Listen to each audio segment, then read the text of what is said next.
말씀 시편 96편 1절에 있는 말씀을 읽겠습니다. 함께 읽겠습니다. 시작.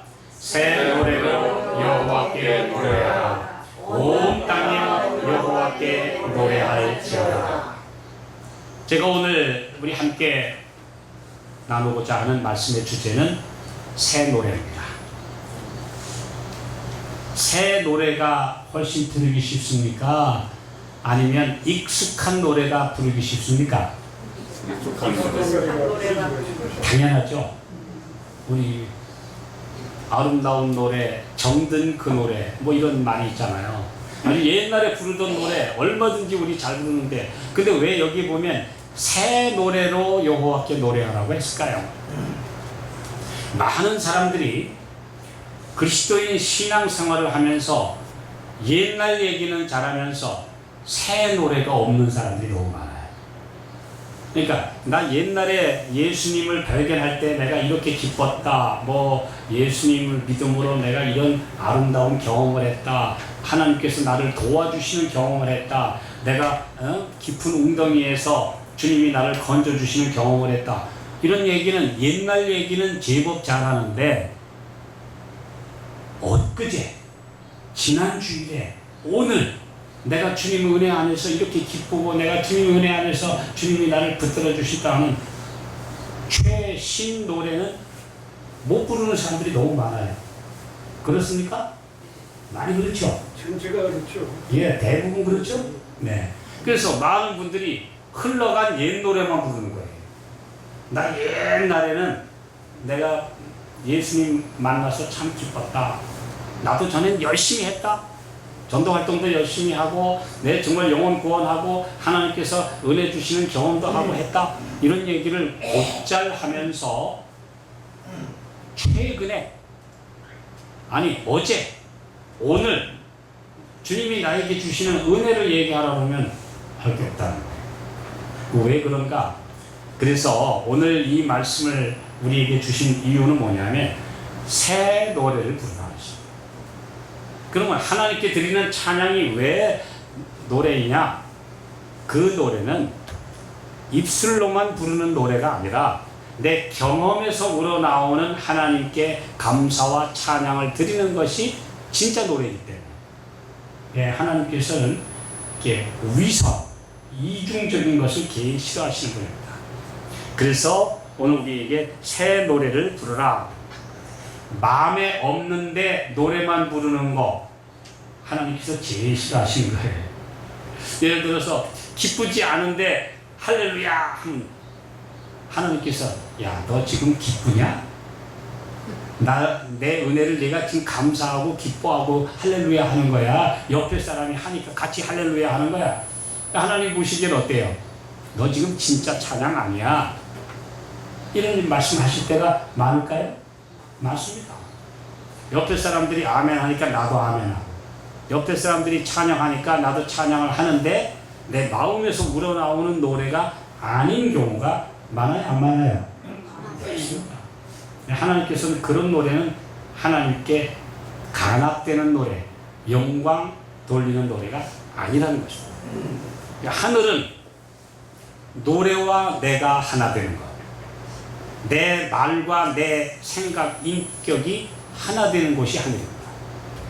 하늘에는 가식이 없습니다. 그래서 새 노래로 노래하라는 말씀은 너 지금 주님과 함께 동행하고 있는 영적인 이야기를 하나님 앞에 간증해라.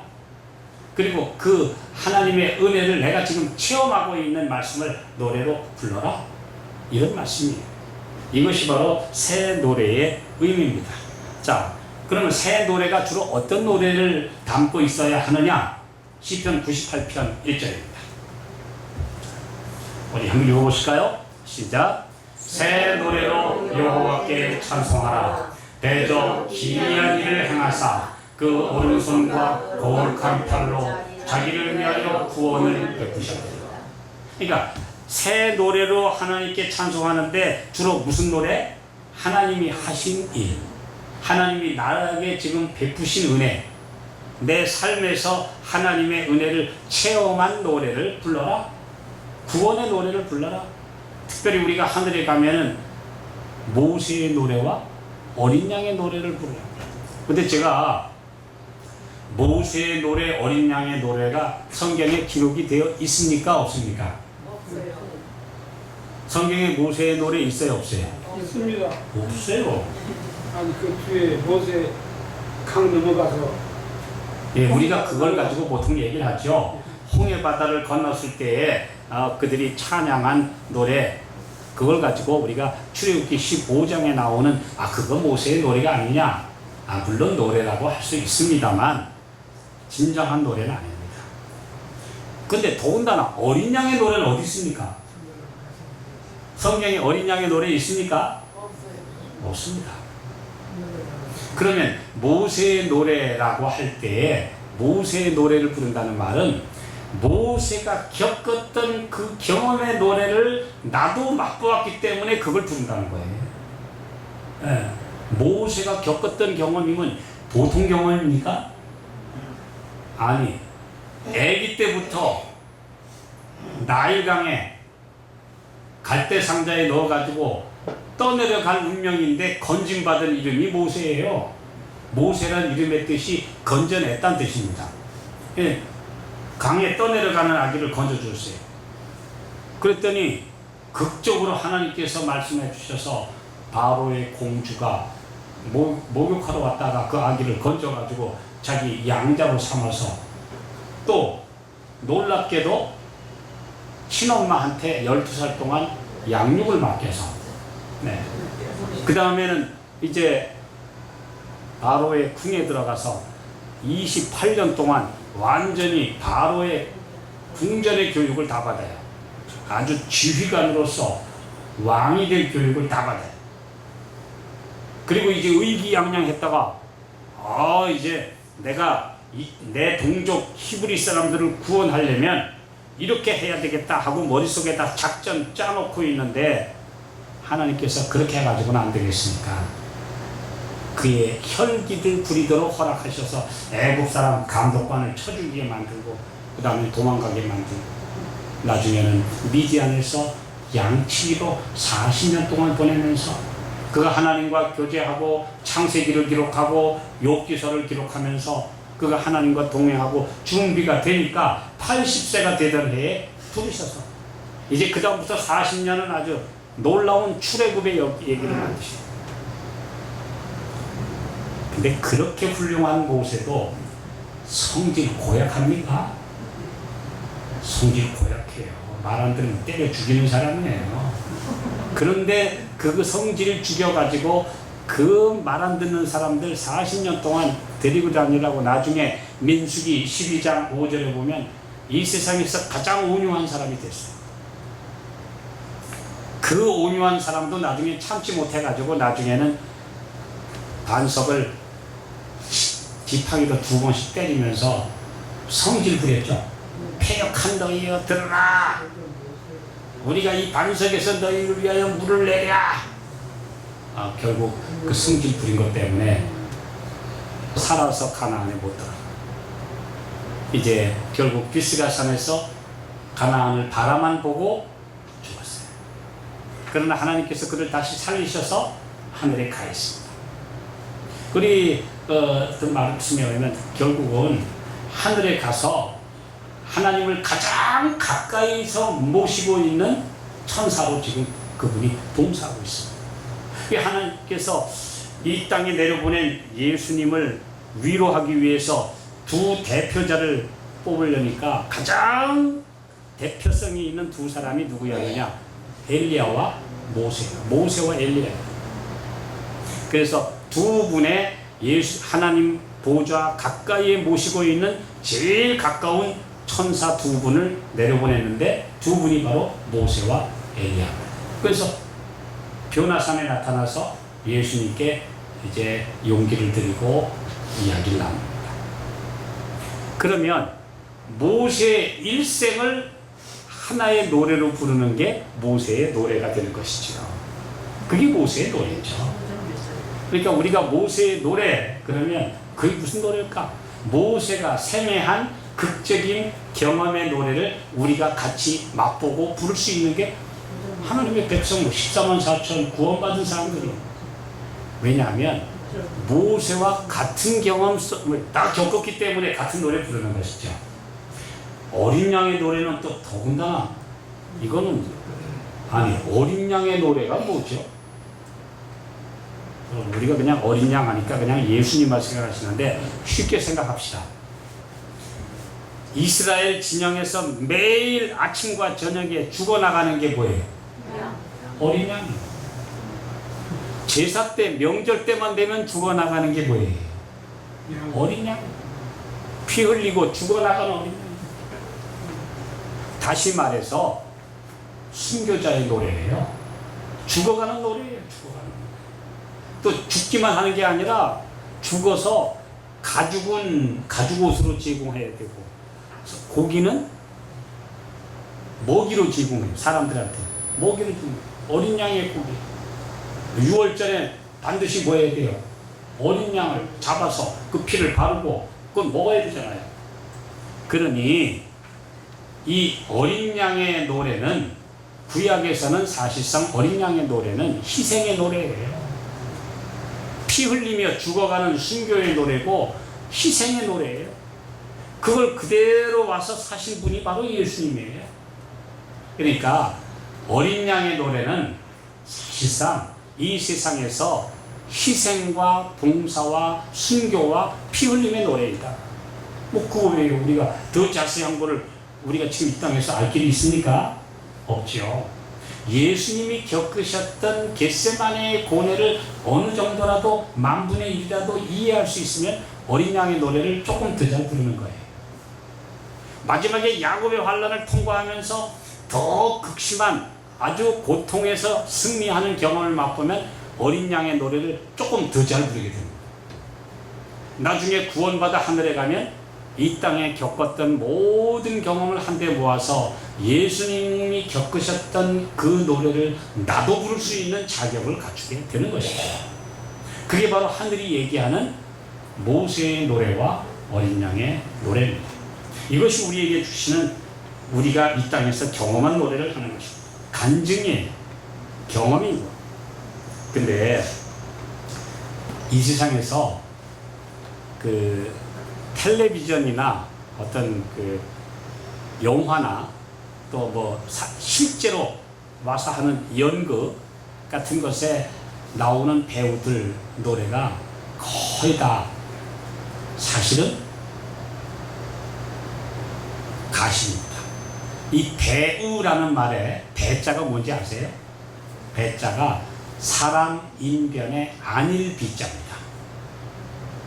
그 사람 아닌 거예요. 아닌 거예요. 그러니까 이 배우라는 말은 뭐냐면 내가 아닌데 저 사람으로 지금 나가서 흉내내는 거예요.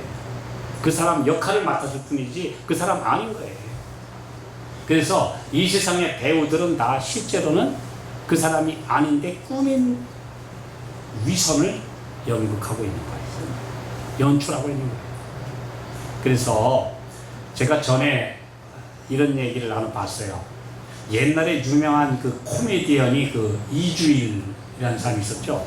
그 사람이 폐암으로 세상을 떠났는데 당신은 이 세상에서 제일 고통스러운 일이 뭐였느냐 그랬더니 뜻밖의 얘기를 해요. 나는 집에서는 눈물을 흘리고 아주 머리 썩고 있다가 텔레비전 카메라만 앞에 들면 무조건 헤헤거리고 나 웃게 되는 게 그게 고통스러웠다는 거예요. 그렇습니까? 안 그렇습니까? 내가 지금 기분이 안 좋아요. 뭐 어려운 일이 많아요. 그런데도 코미디이기 때문에 코미디언이기 때문에 희극 배우란 말입니다. 코미디언이란 말은 남 웃기는 배우란 뜻이거든요. 그러니까 카메라만 딱 갖다 들이대면 완전히 딴 사람을 가서 헤헤 웃기고 막 그 바보짓도 하고 그러면서 사람들을 웃게 돼요.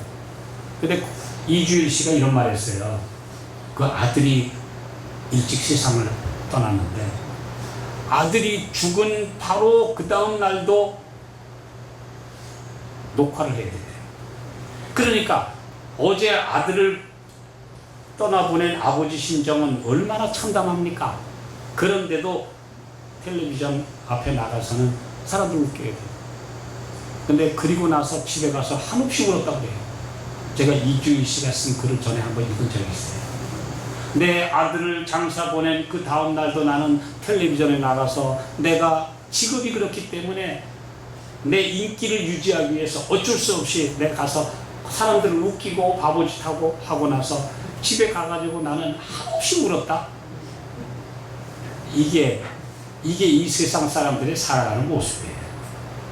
이 세상 살아가는 사람들이 남을 만나면 다 깨끗해 보이고 그 다음에 멀쩡한 것 같고 하지만 속으로는 골병 들고 정말 속 썩고 눈물 한 쌓이고 스트레스 쌓이고 그러면서 사람들 앞에서는 아닌 척하고 살아갑니다. 이게 오늘날 이 세상 사람들의 비극입니다. 희극이 아니에요. 이건 이 세상을 희극이라고 생각하면 오산입니다. 희극이 아니라 트레지디라고 하는 비극이에요. 비극. 이 세상 사람들 비극 속에 삽니다. 심지어 내가 믿지도 않고 하나님께 대한 믿음도 없는데도 내가 오늘 나와서 하나님 믿으라고 강력하게 설교한다. 이것처럼 비극이 어디 있어요? 그러니 말씀을 전할 사람은 내가 하나님께 모든 것 맡기고 주님과 동행하고 주님이 나와 나를 받아주시고 용서하시고 나를 쓰신다고 하는 확신 없이 나가면 그건 진짜 비극이에요. 제가 평생 말씀을 전하면서 느낀 점은 그렇게 되지 않게 해달라고 기도하는 것입니다. 왜냐하면 내가 믿지 않는데 남한테 믿으라고 하는 그게 얼마나 아픕니까? 근데 하늘나라에는 뭐가 없다? 이중적인 연극이란 존재하지 않는다. 그 사람의 인격과 지금 그것이 그대로 짜여 나와서 찬양이 우러나와야 되는 것이 하늘입니다. 그렇잖아요. 예수님은 태초에 말씀이 계시니라. 요한복음 1장에. 근데 왜 예수님이 말씀이에요? 말씀이 곧 그분입니까? 우리는 사람은 말과 내가 같습니까? 다릅니까? 달라요. 근데 예수님은 말씀이자 예수님 자신이에요. 인격과 말이 하나예요. 근데 우리 사람은요, 제가 또 가만히 보니까 세 개가 다 제 같은 거라요. 그 사람의 말하고, 그 사람의 글하고, 그 사람의 인격하고 셋이 딱 따로따로 놀아요. 어떤 사람 글 쓴 거 보면 너무너무 아름다운 글을 썼는데 나중에 말하는 거 보면 또 그럴싸한데 보면 행동은 아니요. 그렇죠? 예. 특별히 지도자 위치에 있는 사람, 대통령이나 국회의원이나 장관이나 교회 지도자나 목사나 이런 분들의 말은요, 잘못하면 완전히 말 따로 생각 따로 행동 따로 따로따로 노는 경우가 참 많이 있습니다. 오늘 우리가 하나님의 백성으로서 살아가려면 내 말과 내 인격이 하나 되게 해달라고 기도하는 것입니다. 근데 그래서 내 경험이 내 인격 속에 짜여지게 되면 내가 겪은 하나님의 은혜에 대한 감사, 그 다음에 주님의 은혜를 내가 체험한 것, 이걸 가지고 가서 하늘에 가서 부를 노래가 되는 거죠.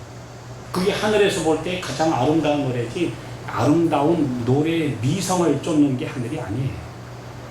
하늘은 가장 아름다운 진실한 곡절을 연주하는 곳이기 때문입니다. 제가 몇 년 전에 강원도에 있을 때 하루는 그 텔레비전에 나와서 제일 강의 많이 하던 행복전도사라고 하는 사람이 있었어요. 죽었어. 최윤희 씨가 하는 사람이 행복전도사라고 그냥 유명한 강사였는데 자살했어요. 저는 뭐 그분의 강의를 들어보지 않아서 모르는데 그런 이름이 붙었는데 자살했다고. 도대체 다니면서 행복하게 되는 법을 강의한 사람이 왜 자살했을까? 연기를. 본인은 연기. 연기했다는 얘기죠. 연극을 했을 뿐이지 행복하지 않았다는 얘기죠. 일단 많은 스트레스를 가지고 나가서 사람들한테는 행복하려면 이렇게 하셔야 됩니다. 정말 뭐 좋은 얘기는 다 했겠죠. 근데 본인은 정작 행복하지 않았어요. 이것이 바로 이 세상의 비극의 모습입니다. 하늘은 투명하고 깨끗한 곳입니다. 자, 우리 하나님께서 이 세상을 보실 때 이 세상에 지금 찬양이 나옵니까? 한탄이 나옵니까? 한탄. 자, 한번 우리 창세기 한번 볼까요? 창세기 18장. 자, 20절 시작. 여호와께서 또 가라사대 소돔과 고모라에 대한 부르짖음이 크고 그 죄악이 심히 중하니. 그 다음 21절. 내가 이제 내려가서 그 모든 행한 것이 과연 내게 들린 부르짖음과 같은지 그렇지 않은지 내가 보고 알려 하노라. 하나님께서 하늘의 그 높은 곳에 계시는데 이 세상 사람들이 신음하고 부르짖고 막 싸우고 지지볶는 소리가 하늘에 올라간다는 거예요. 성경에 그런 표현 많습니까? 안 많습니까? 네 아우의 핏소리가 땅에서부터 내게 호소하느니라. 그 소리가 내게 상달하였느니라. 뭐 이런 말씀이 있어요. 그러니까 이 세상에서 막 온갖 부르짖음, 막 그 싸우고 막 죽어가고 그냥 원망하고 불평하고 지금 막 비통의 부르짖음이 하늘에 올라갔다 이런 얘기예요. 근데 이 말씀을 잘 보시기 바랍니다. 이 부르짖음을 누가 했냐? 자, 잘 보세요. 19장 13절 한번 보세요. 창세기 19장 13절. 자, 시작. 그들에 대하여 부르짖음이 여호와 앞에 크므로 여호와께서 우리로 이곳을 멸하러 보내셨나니 우리가 멸하리라. 소돔과 고모라에 대한 부르짖음입니다. 그들에 대하여 부르짖음입니다. 우리가 이걸 제가 이 성경절을 가지고 상당히 생각을 했어요. 소돔과 고모라 사람들이 부르짖은 게 아니고 그들의 상황을 보고 부르짖는 소리가 내게 올라왔다 그랬어요. 그럼 누가 부르짖은 거죠? 천사들이. 한번 생각을 해보시죠. 소돔과 고모라에 대하여 부르짖음이 내게 상달했다 했어요. 소돔과 고모라 안에서 지지고 볶고 싸우는 건 물론인데 그 소리 말고 그들에 대한 부르짖음. 이게 뭡니까? 그러니까 제가 이 말씀을 가만히 생각하면서 느낀 점은요. 옆집 사람이 있는데 매일 싸워. 그러면 그들에 대한 부르짖음이 누가 하는 겁니까? 옆 사람이 부르짖는, 옆 사람이 괴로워. 그 부르짖는 싸우는 사람들은 지금 자기들이 지지고 볶고 싸워도 이 소리가 하나님 앞에 올라가고 옆에 사람 괴롭고 옆에 사람이 너무 마음 상심하게 만드는지도 모르고 자기들은 온갖 나쁜 짓 다 하고 싸우는데 그걸 지켜보고 있는 사람들이 너무 괴로워서 하나님 앞에 제발 저 소리 좀 안 들리게 해주세요. 그건 누굴까요? 아마도 그것을 지켜보고 있는 우주의 존재들과 지금 말씀하신 대로 천사들일 거예요. 저거 저대로 놔두면 안 되겠습니다. 지금 저기 보니까 지금 막 너무너무 지금 난장판인데 저대로 두면 안 되겠습니다. 우주의 공의가 하나님께 호소해요. 지켜보고 있는 천사들이 하나님 앞에 호소해요. 저거 놔두면 안 되겠습니다. 지금 너무너무 지금 다 썩어서 죽어갑니다. 이대로 두면 안 되겠습니다. 그리고 거기서 나오는 못된 바이러스와 온갖 썩어가는 그런 나쁜 것들이 지금 옆으로 퍼져나갑니다. 그냥 안 되겠습니다. 신고가 들어왔다 이거죠. 하늘 조정으로 지금 하소연이 들어가고 신고가 들어왔다는 얘기죠. 하늘 시스템은 바로 이렇습니다. 공의가 심판하는 것입니다. 오늘 우리가 하나님이 심판하신다고 생각하는데요. 하나님이 심판하시는 거 아닙니다. 공의가 심판합니다. 하나님의 우주 질서가 이건 도저히 안 되겠다 그러면 공의가 법에 의해서 심판하는 거예요. 우리 생각해 보세요. 어떤 사람이 나쁜 짓 해가지고 사형받을 짓을 해서 사형수가 되면 대통령이 죽이는 겁니까? 아니죠. 대법원장이 그럼 그 사람 사형시키는 겁니까? 검찰총장이 사형시키는 겁니까? 아니에요. 법이 그를 용납할 수 없으니까 법의 심판받는 겁니다. 마찬가지예요. 이 세상의 이 부르짖음과 악인들의 처형은 우주의 하나님의 질서가 그대로 둬서는 안 된다는 거죠. 그래서 죄악의 잔이 차고 넘치면 하나님의 진노의 심판이 자동적으로 부어질 수밖에 없다 이거예요. 그래서 그랬죠. 예, 모든 나라를 음행으로 인하여 진노의 포도주로 먹이던 자로다. 심판이 지금 임박했느니라. 성경에 그런 말씀 많아요. 지금 너희들의 악행이 너무 심하여 심판이 임박했다. 이런 말씀이 참 많습니다.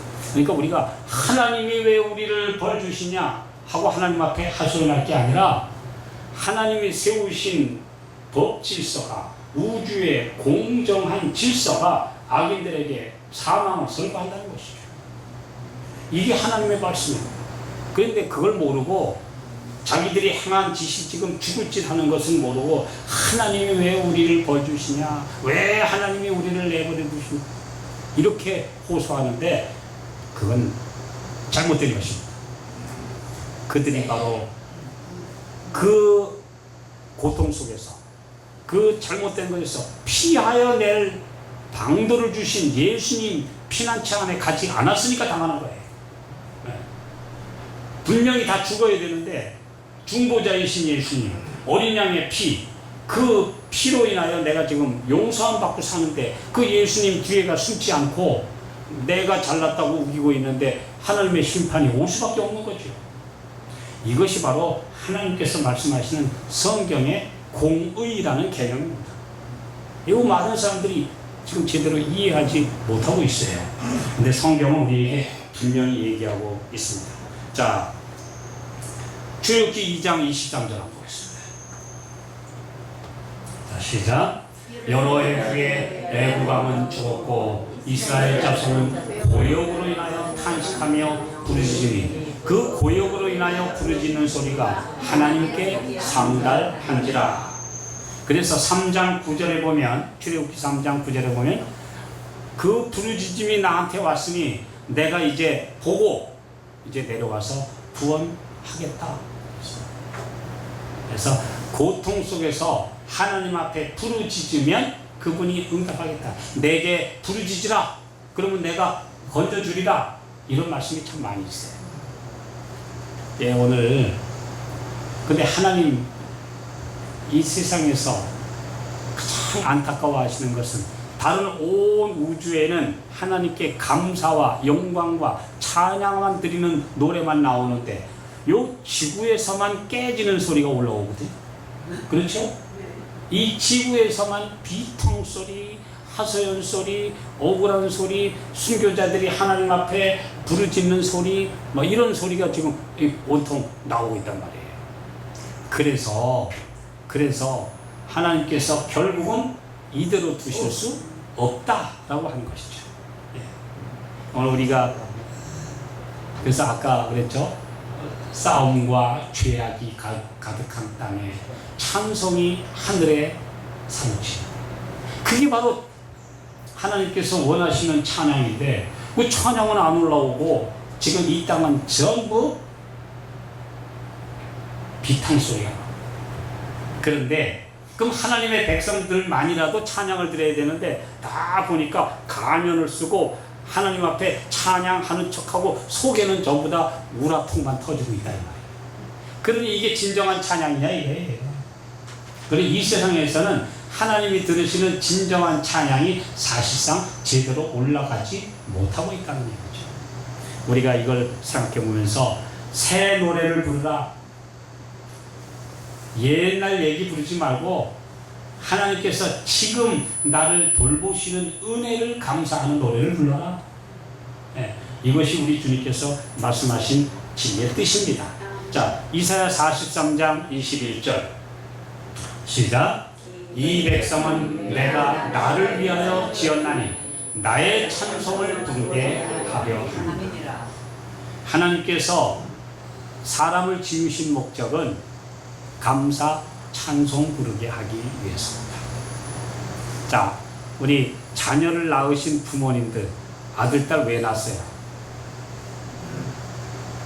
아들, 딸을 왜 낳는 겁니까? 나 즐거우려고. 나 즐거우려고 낳았어요?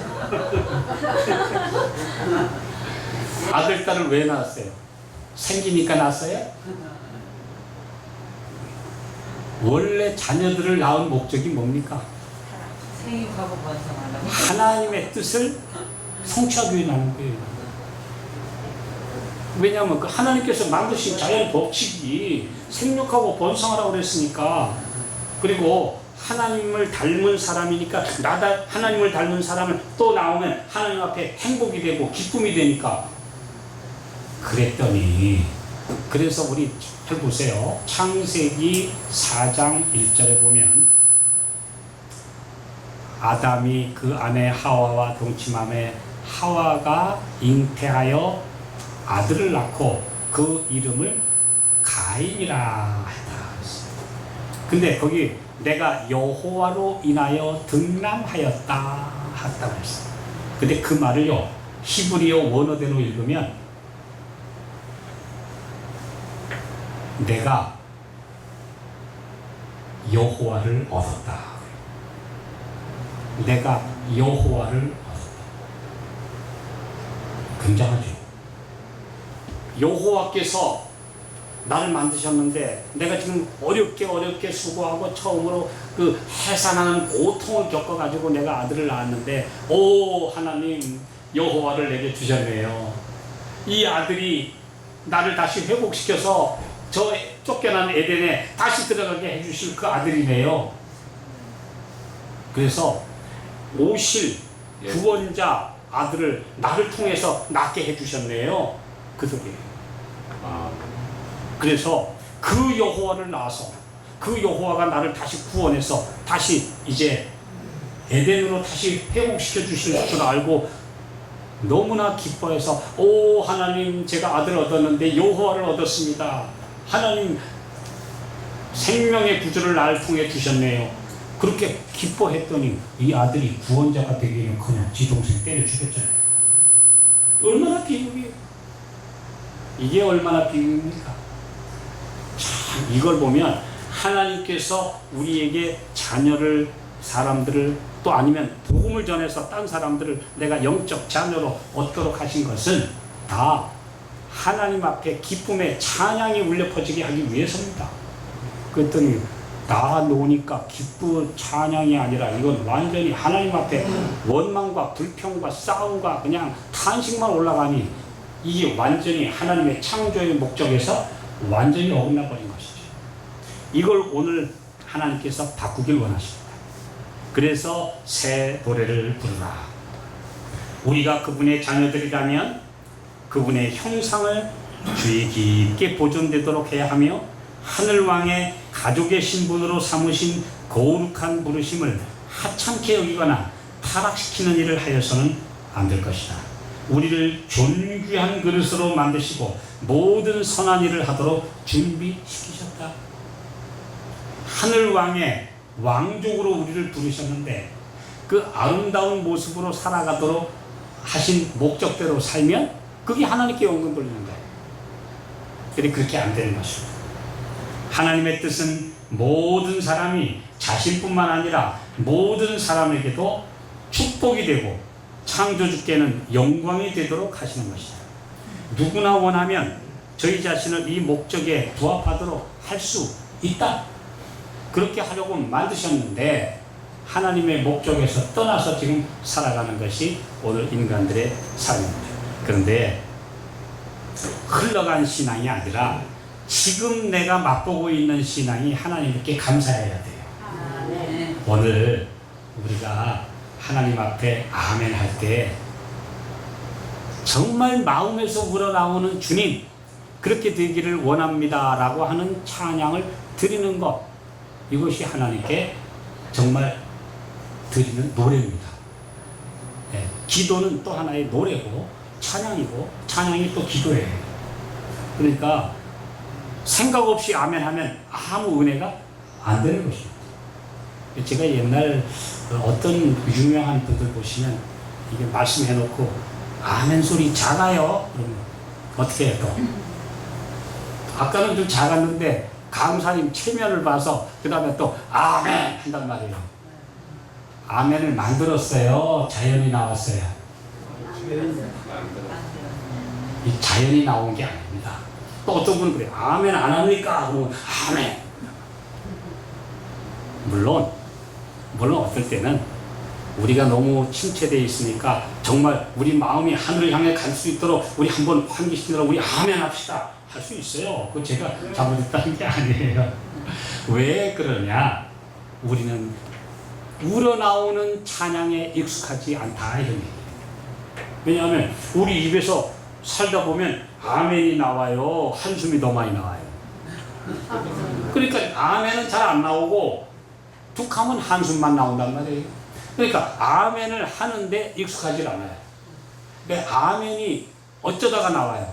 그러니까 아멘이 귀한 거죠. 그게 바로 오늘 이 세상에서 우리가 아멘의 삶이 아닌 삶을 산다. 하다 보면 막 전부 다 고치덩어리인데, 아니 지금 잘돼. 근데요, 제가 솔직하게 이런 얘기를 하나 드리죠. 어떤 분이 간증을 하는데 저와 똑같더라고요. 하나님의 말씀을 전하고 또 어떤 분에게 성경을 가르치고 다른 사람에게 구제를 하고 정말 아픈 사람을 방문하는 분은요, 자기가 축복받아요. 왜 복받는지 아세요? 내가 오늘 완전히 다운됐어요. 디프레스가 됐어요. 그런데 오늘 그 형제를 만나서 위로를 해야 돼. 그럼 가가지고 나 기분 언짢은데 당신도 기분 언짢죠? 그러다 오면 방문이 됩니까? 그럼 어떻게 해야 돼요? 내가 기분이 안 좋지만 주님 제가 제 형제를 용기를 줘야겠습니다 하고 나가서 하나님께 믿음으로 주님을 바라보십시오. 그리고 용기를 주고 격려하고 와요. 그러면 그 사람만 좋아져요? 나도 좋아져요. 그러니까 복이죠. 심지어 말씀을 전하는 어떨 때는 지금 집에서 지지고 볶고 싸웠어요. 속이 지금 안 좋아요. 근데 예배 시간 다가와요. 그러면 주님 앞에 기도하고 다시 하나님께로부터 빛을 받아야 돼요? 안 받아야 돼요? 그거 안 받으면 올라가서 무슨 얘기 할 거예요? 그러니까 하나님의 말씀을 맡은 사람들은 하나님께 빛을 달라고 간구할 수밖에 없고, 내가 지금 어려운 안경에 있어도 주님 앞에 기도하고 용기를 가져야 되는 거예요. 제가 전에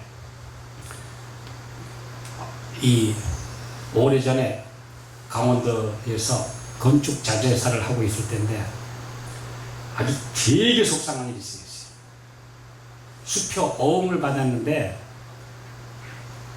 그 당시에 600만 원이면 큰 돈이죠. 네. 부도가 나버렸어요. 그거 받으려고 한번 보러 다니는데 그냥 속이 깼어요. 근데 우리 한 초신자 한 형제가 교회를 안 나왔어요. 그래서 제가 방문을 가서 왜 지난 주에 교회를 안 나왔냐고 그랬더니 내가 우리 아는 형한테 돈 20만 원 빌려줬다가 떼어 속상해서 교회를 안 나갔다. 20만 원 떼어가지고 그것 때문에 속상해서 지금 2주째 교회를 안 나왔다 그래. 그래서 제가 그랬지. 나는 600만 원 떼이고도 교회가 설교했는데. 그랬더니 에? 진짜요? 나 진짜 지금 어음이 굳어나서 내가 지금 600만 원 손해보고 아주 지금 죽을 지경인데, 그래도 내가 하나님 믿고 용기를 갖고 살고 하나님께서 더 채워주신다고 믿고 난 열심히 지금 복음 전하고 사는데 그거 20만 원 가지고 왜 그래? 그랬더니 정말이에요? 맞지? 내가 정말이지 왜 거짓말을 해? 그랬더니 어휴, 난 20만 원 때문에 속상해서 교회 안 나가는데. 바로 하나님의 종들은 이 세상이 당하는 작은 환난보다 더 큰 환난을 만나도 감사할 수 있습니까? 그게 믿음이에요. 내가 더 큰 어려움 속에 있어도 하나님 앞에 믿음으로 주님이 나에게 일용할 거, 필요한 거 주신다고 믿고 아멘 할 수 있습니까? 그게 믿음이에요. 그래서 그게 진짜 찬양이에요. 지금 내가 노래 부를 수 없는 환경이지만 예수님께 믿음으로 맡기고 나서 주님 나에게 노래 주십시오, 아멘할 힘을 주십시오 하고 나가서 찬양할 수 있는 그게 바로 새 노래예요. 그게 새 노래고 새 경험이에요. 자, 우리 계시록 14장 3절 잘하는 말씀 한번 봅시다. 자, 시작. 저희가 보좌와 네 생물과 장로들 앞에서 새 노래를 부르니 땅에서 구속함을 얻은 14만 4천인 밖에는 능히 이 노래를 배울 자가 없다. 이 노래를 부를 자가 없는 게 아니라 먼저 뭐 할 자가 없더라? 배울 자가 없더라. 오늘 이 땅에서 구원받은 사람만 먼저 배울 수 있는 노래. 배워야 부르지. 안 배운 노래를 어떻게 불러요? 우리는 노래를 부른다고 생각하는데 이 땅은 노래를 부르는 장소가 아니라 뭐 하는 장소? 배우는 장소예요. 노래를 익히는 장소예요. 진짜 노래는 하늘 가서 나와요. 이 땅에서는 우리가 아멘하고 즐겁게 부르는 것 같아도 실제로는 배우는 장소지 하늘 찬양대에 들어가기에는 너무 깨진 소리밖에 안 나와요. 제대로 안 맞는 음만 나와요. 그러나 이 땅에서 배운 사람들, 환난과 고통과 어려움, 역경 속에서도 예수님과 함께 살아간 노래를 배운 사람들이 드디어 하늘에 가서는 이제는 우렁차게 부를 수 있어요. 그때 구원 받았으니까, 막힘이 없으니까, 한탄 없으니까 나오는 거예요. 이것이 바로 우리 주님이 하신 새 노래의 의미입니다. 새 노래의 의미입니다. 자, 천사들은 구원 얻을 후사들을 섬긴 그 노래를 뒤에서 부를 것이다. 그러니까 천사들이 하늘에 가면 구원 얻은 사람들이 열심히 부르면 뒤에서 천사들이 백뮤직으로 불러요. 왜냐하면 내가 지켜봤거든. 저들이 어려울 때 내가 도와주었거든. 그 천사들은 자기가 직접 경험은 안 했지만 그 어려운 하나님의 백성들이 고통당하면서 살 때 뒤에서 용기를 주고 건져주려고 열심히 하나님이 부리신 종들이니까 열심히 도와줬어요. 근데 그 영혼이 구원받아 하늘에 왔어요. 그러면 천사들도 그 노래에 연합할 것이다. 천사들은 그 경험의 노래를 부르는 사람들 뒤에서 함께 그래 내가 지켜봤어. 그대가 배우는 거 보고 봤어. 나도 함께 부르겠다. 그래서 하늘 찬양되면 이렇게 퍼져나가는 찬양됩니다. 웅장한 하모니가 연출될 것이다. 그래서 성도들이 눈물을 흘릴 때 옆에서 위로와 도움을 아끼지 않던 그 천사들이 결국 경험의 노래를 부를 때 천사들 뒤에서 함께 불러서 우주의 찬양으로 흩어져 나가게 될 것이다. 이것이 하나님이 원하시는 진정한 새 노래입니다. 하늘 노래입니다. 오늘 늘 예수님과 동행하는 그리스도인들은 매일같이 그분을 찬양해야 하는 새로운 어떤 이유들을 발견할 수 있습니다. 지난 주일에 오래전에 내가 감사했었는데 지금은 아니야가 아닙니다.